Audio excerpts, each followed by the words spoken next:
નંદ જશોદાને ઘેર ભગવાન પ્રગટ થયા છે।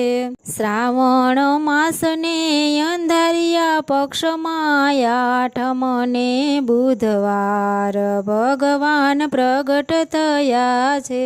આપો વધામણા નંદ બાબાને ગાયુંને આપજો દાન ભગવાન પ્રગટ થયા છે।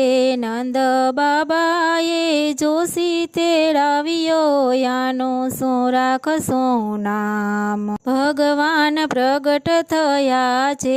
જોશ જોઈને જોશીડો બોલ્યો શ્રી કૃષ્ણ ધરાવજો નામ ભગવાન પ્રગટ થયા છે। નંદ ઘેરાનંદ ભયો જય કનૈયા લાલ કી મોતીડે વધાવે નંદલાલ ભગવાન પ્રગટ થયા છે। કંચનના થાળમાં આરતી ઉતારશું વાગે છે ઝાંઝને પખાજ ગોપ ગોવાળિયા ટોળે વળે છે ઉડે છે અબીલ ગલાલ ભગવાન પ્રગટ થયા।